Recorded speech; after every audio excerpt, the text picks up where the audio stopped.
தினம்தோறும் விளக்கேற்ற நல்ல எண்ணெய் இதயம் நல்லெண்ணெய்.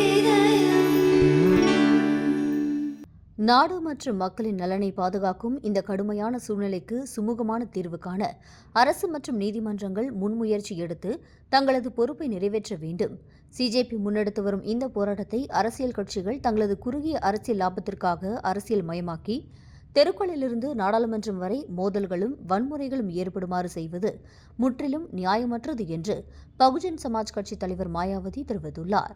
தேர்வு வினாத்தாள் கசிவு விவகாரத்தில் தொடர்புடையவர்களுக்கு விரைவான மற்றும் கடுமையான தண்டனை கிடைப்பதை உறுதி செய்ய விரைவு நீதிமன்றங்களை அமைக்க நாங்கள் முடிவு செய்துள்ளோம். இது தொடர்பாக தேவையான அனைத்து நடவடிக்கைகளையும் மேற்கொள்ளுமாறு சம்பந்தப்பட்ட அதிகாரிகளுக்கு நான் உத்தரவிட்டுள்ளேன். மாணவர்களின் நலன்களை பாதுகாப்பதற்காக நாங்கள் எடுத்து வரும் தொடர்ச்சியான நடவடிக்கைகளின் ஒரு பகுதியாக இது அமைந்துள்ளது. நமது இளைஞர்களின் எதிர்காலத்தை பாதிக்க முயற்சிப்பவர்கள் எவரும் தப்பிவிட மாட்டார்கள் என்று பிரதமர் மோடி அறிவித்துள்ளார். பிரதமர் எடுத்துள்ள இந்த வரலாற்று சிறப்புமிக்க முடிவுக்கு நாடு முழுவதும் பாராட்டு கிடைத்து வருகிறது. இந்த விவகாரத்தில் இதுபோன்ற கடுமையான நடவடிக்கையை இதற்கு முன் எந்த அரசும் எடுக்கவில்லை. இந்த உறுதியான நடவடிக்கையின் மூலம் மாணவர்களின் நலனில் பிரதமரின் அர்ப்பணிப்பை அவர் மீண்டும் ஒருமுறை வெளிப்படுத்தியுள்ளார். வினாத்தாள் கசிவு வழக்குகளுக்காக விரைவு நீதிமன்றங்கள் அமைக்கப்படும் என்று பிரதமர் மோடி அறிவித்தது குறித்து பாஜக எம்பி கங்கனா ரணாவத் கருத்து. அசாமில் வெள்ள நிலைமை மிகவும் மோசமாக உள்ளது. இதுவரை 40 பேர் உயிரிழந்துள்ளனர். இன்னும் 70 முதல் 80 பேர் வரை காணாமல் போயுள்ளனர். எனவே உயிரிழப்பு எண்ணிக்கை மேலும் அதிகரிக்கக்கூடும். நாகாலாந்தில் ஏற்பட்ட மேக வெடிப்பு காரணமாக இந்த சூழ்நிலை உருவானது. அங்கிருந்து வந்த வெள்ள நீர் எங்கள் 4 மாவட்டங்களை கடுமையாக பாதித்துள்ளது. இந்த துயரமான நேரத்தில் மத்திய மற்றும் மாநில அரசுகள் இணைந்து மக்களுடன் உறுதுணையாக நிற்கும் என்றும் அசாம் முதல்வர் ஹிமந்த் பிஸ்வ சர்மா கூறியுள்ளார். டெல்லியில் காங்கிரஸ் கட்சி நீட் வினாத்தாள் கசிவு தொடர்பான போராட்டங்களுக்கு ஆதரவு தரும் நிலையில் கர்நாடக பொது சேவை ஆணையம் புதிய சர்ச்சையில் சிக்கியுள்ளது.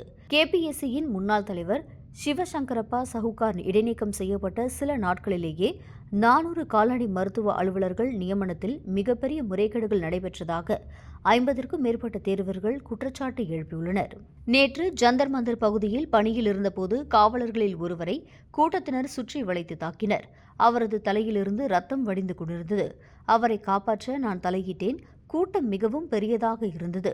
அவர்கள் வன்முறையில் ஈடுபட்டனர். குறிப்பாக காவல்துறை அதிகாரிகளை தனிமைப்படுத்தி குறிவைத்து தாக்கினர் என்று டெல்லி ஏசிபி விவேக் பகவத் தெரிவித்துள்ளார்.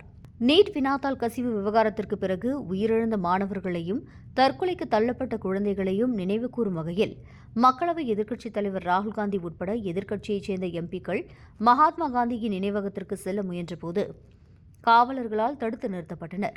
அப்போது பேசிய ராகுல் காந்தி, மாணவர்களை நாங்கள் ஒருபோதும் மறக்க மாட்டோம், நாங்கள் மௌனமாக இருக்க மாட்டோம். ஒவ்வொரு மாணவரின் நீதிக்காகவும் எங்களால் இயன்ற முழு வலிமையுடன் தொடர்ந்து போராடுவோம் என்று தெரிவித்தார். ஒடிசா கடற்கரைக்கு அருகிலுள்ள டாக்டர் ஏபிஜே அப்துல் கலாம் தீவிலிருந்து நீண்ட தூர தரை வான் ஏவுகணையான குஷாவின் முதல் சோதனை பறப்பை டிஆர்டிஓ வெற்றிகரமாக நடத்தியுள்ளது. இந்த சாதனைக்காக பாதுகாப்புத்துறை அமைச்சர் ராஜ்நாத் சிங், டிஆர்டிஓ மற்றும் இதற்காக பங்களித்த அனைத்து தரப்பினருக்கும் தனது வாழ்த்துக்களை தெரிவித்தார். இந்த வெற்றி இந்தியாவின் பாதுகாப்பு, ஆராய்ச்சி மற்றும் மேம்பாட்டுத் துறையில் ஒரு முக்கிய மைல்கல்லாக அமைந்துள்ளது என்று அமைச்சர் கூறினார். சிக்கிம் மாநிலம் நாம்சி மாவட்டத்தின் சமர்துங் பகுதியில் கட்டுமானத்தில் இருந்த சுரங்கத்தில் சிக்கியிருந்த 25 பேரின் உடல்களும் மீட்கப்பட்டுள்ளன. 4 நாட்களாக நடைபெற்ற மீட்புப் பணி நிறைவடைந்தது. மத்திய அரசு மற்றும் சிக்கிம் அரசின் பல்வேறு அமைப்புகள் இணைந்து மீட்புப் பணியில் ஈடுபட்டிருந்தன.